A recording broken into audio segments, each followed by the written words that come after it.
Seorang pendaki harus mengerti apa itu estimasi, dari estimasi perjalanan, waktu tempuh, dan juga perbekalan. Kalau sudah dirasa perbekalan atau waktu dalam perjalanan tak memadai, lebih baik mundur, jangan dipaksakan. Begitu pula dengan cinta, kalau sudah dirasa tidak cocok dan saling membebankan, lebih baik sudahi, jangan dipaksakan. Karena biasanya yang dipaksakan tak berujung menyenangkan, dan bisa jadi malah mengecewakan.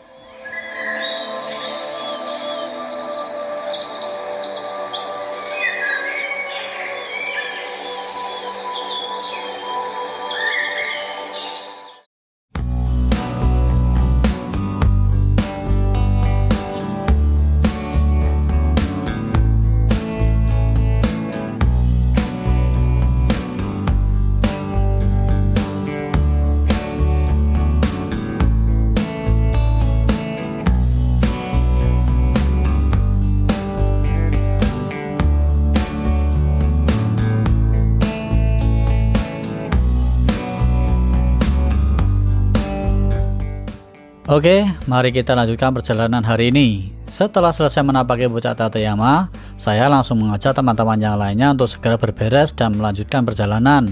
Karena setelah dari puncak ini kita akan dihadapkan perjalanan yang lebih panjang dari sebelumnya.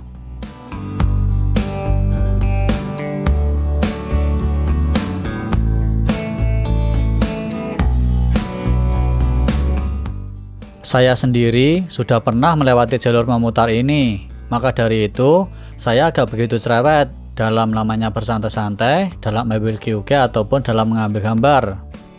Rencana yang sudah saya susun, seharusnya sebelum matahari menutup, kita semua harus sudah sampai atas Surugisawa atau tempat camp yang legal di jalur ini. Tentunya untuk melihat matahari sore yang indah dari sana. Dan setelah itu langsung turun ke tempat camp untuk mendirikan tenda.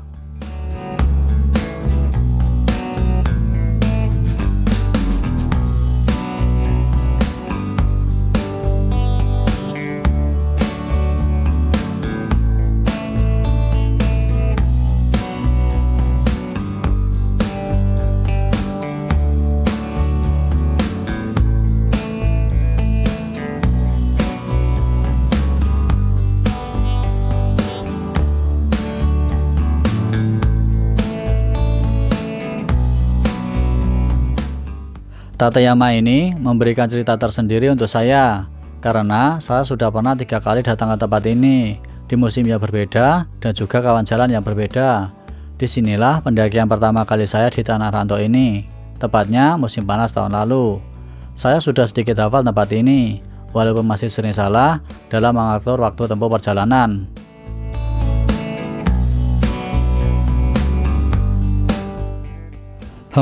Musim yang berbeda, kawan jalan yang berbeda, dan tentunya juga langkah kaki yang berbeda. Inilah yang bisa mengacaukan sebuah rencana perjalanan. Kini saya sadari, langkah kaki manusia tidak bisa disamaratakan, dan fisik manusia yang juga tak mungkin untuk disamaratakan. Dari inilah, untuk memulai sebuah perjalanan, mungkin saya harus menghitung ulang waktu dengan baik. Kalau memungkinkan lebih memberi waktu yang panjang, agar perjalanan lebih tenang.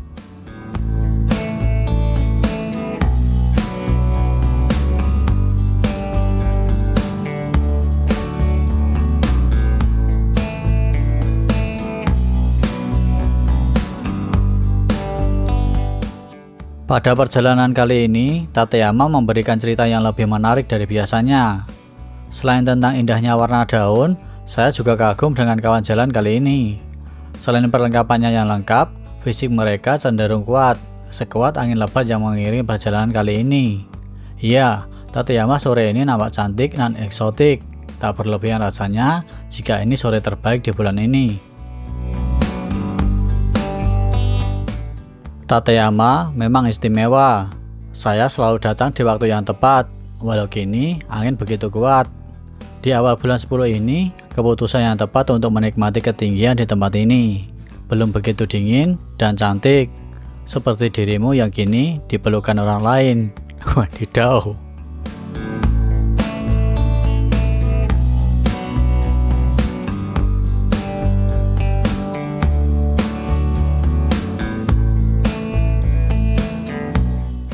Dan langit sore pengiring perjalanan kali ini memang sangat mempesona tiada tara.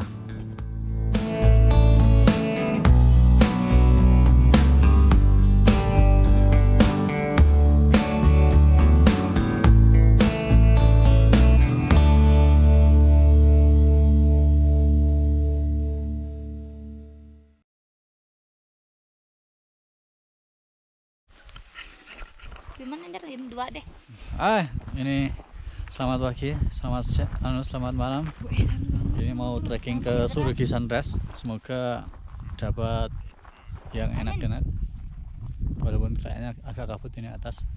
Ya, doa saya semoga lancar dalam perjalanan. Amin. Sekian dulu, lanjut dalam perjalanan. Ayo. Oke, sebelum kita mulai di puncak untuk mencari sunrise, alangkah baiknya kita berdoa dulu dan berdoa menurut kepercayaan kita masing-masing. Berdoa dipersilakan.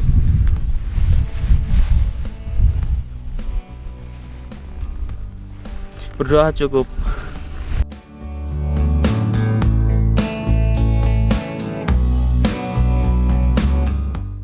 Malam ini perjalanan ke Surugi kita mulai. Malam tak begitu dingin, tapi rasa-rasanya cuaca tak begitu berpihak pada kita. Kabut dan angin mengiringi langkah kita.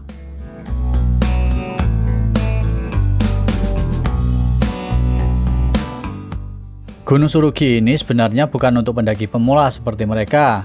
Tapi jika cuma sampai Surugi Mae, kemungkinan besar masih sanggup. Dan saya pastikan mereka bisa, karena di hari sebelumnya tak ada kendala apapun, kecuali estimasi waktu yang sedikit berubah.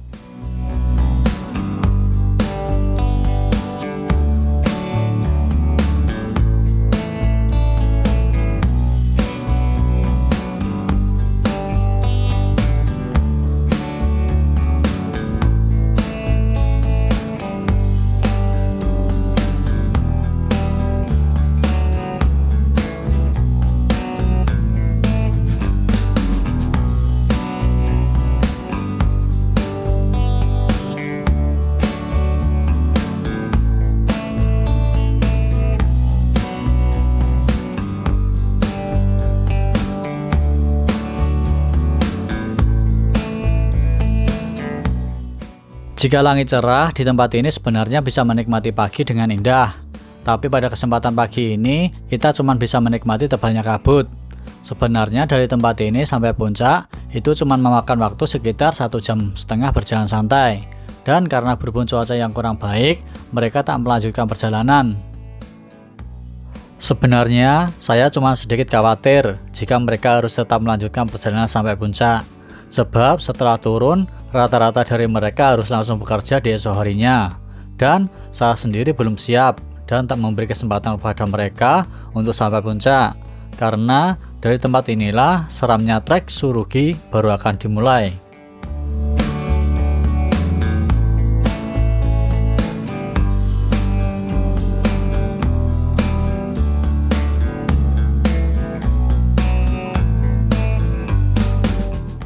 Dan karena berhubung gunung ini adalah gunung yang saya harapkan untuk sampai puncaknya, akhirnya saya sendiri yang melanjutkan perjalanan, dan yang lainnya saya serahkan kepada Ilham, yang dimana sudah banyak berpengalaman di alam seperti ini. Jikalau tanpa Ilham, mungkin saya tak melanjutkan perjalanan. Perihal karena banyaknya pemula.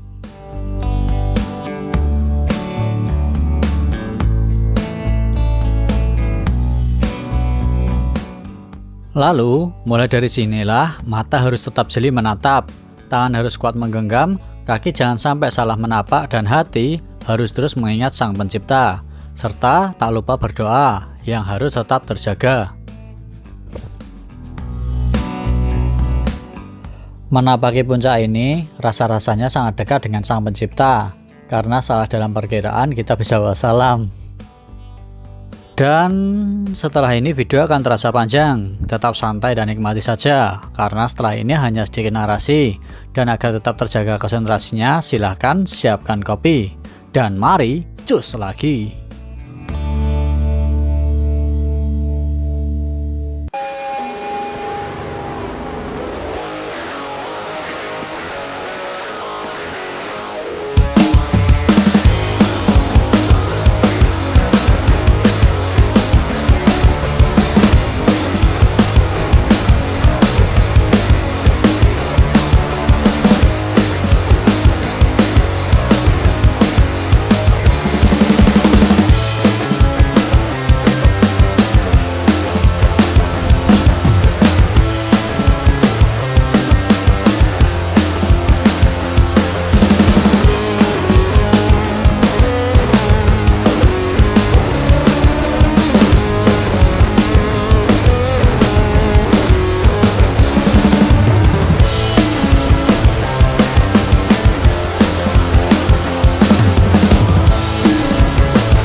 Hai sob, ini belakang ini sebenarnya puncak yang paling menyeramkan di Surigi. Naik terus, yang sana itu lumayan sih juga, ini semua menyeramkan sini. Pokoknya kalau ke Surigi, kalau belum ke gunung-gunung lain, saya sarankan nggak usah ke Surigi atasnya, maksudnya puncaknya. Cukup di Surigi Sunrise atau My Surigi aja, itu sudah cukup. Kalau mau lihat sunrise di sana, kalau cuacanya cerah sudah oke. Tapi kalau begini ya cuman kabut, tembok gini, seperti tembok semua. Tapi kalau di puncak yang ekstrim ini, kabut adalah sesuatu yang menyenangkan. Janjuks.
Ya, ini sebentar lagi sudah sampai Surigi puncak.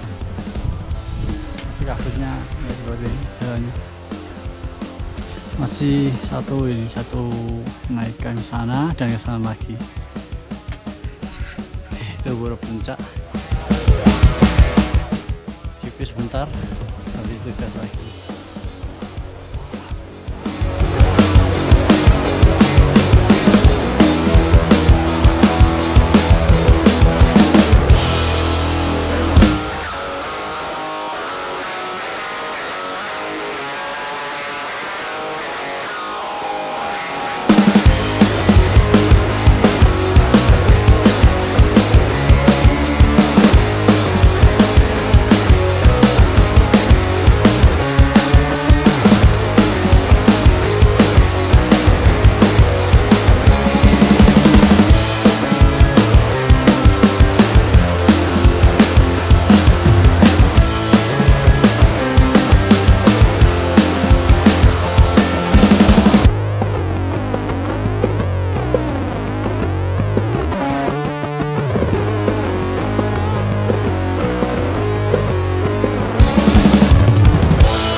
Dalam perjalanan menuju puncak Surgi kali ini, saya rasa agak begitu cepat daripada tahun lalu saya kesini. Maklum, tahun ini tak begitu banyak orang, jadi tak begitu banyak antrian saat menaiki atau menyusuri dengan rantai.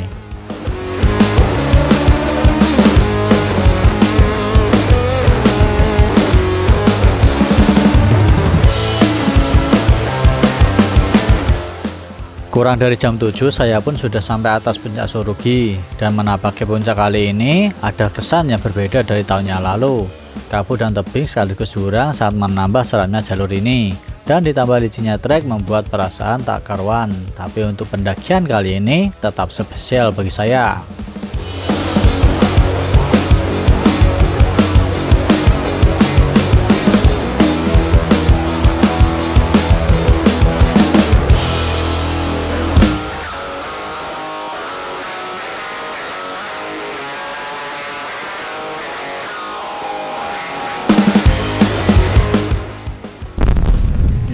Di belakang saya ini adalah puncak Surgi dengan ketinggian 2999.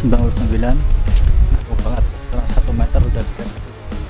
Tapi ini cuacanya seperti ini, kurang tapi ekstrimnya gunung seperti ini. Kalau cuacanya tambah seperti ini tambah ekstrim. Mari dicoba ke Toyama, dan ini menurut saya trek yang paling curam daripada Jari curam, tapi Jari itu sedikit, tapi kalau ini sepanjang trek semua curam. Dan ini puncaknya. Mari ke sini.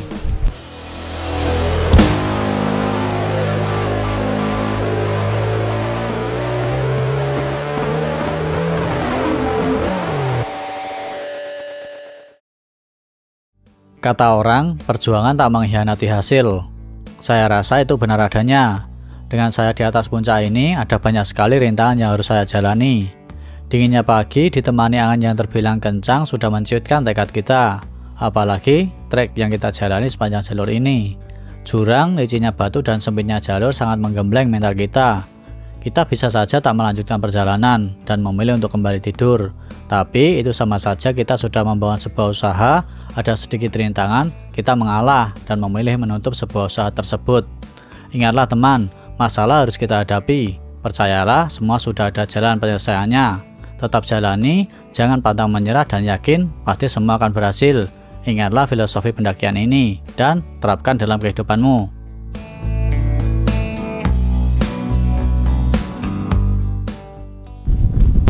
Oke, semuanya untuk penutupan video kali ini, dan untuk kabar kali ini dari Toyama, saya melaporkan dari Jurnal Kensuse. Dan puncak tertinggi Toyama yaitu Toyama.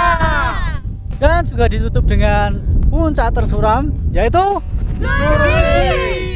Oke, arigato. Bye bye. Bye. Sampai berjumpa lagi. See you next time. Mata-mata. Terima kasih banyak untuk kalian yang sudah menonton video ini sampai akhir. Jangan lupa subscribe, like, dan juga komen. Subscribe saja dulu biar nanti kisahnya saya sajikan untukmu. Akhir kata dari saya, see you next time, stay humble and shiawase wa surenai. Jangan lupa bahagia.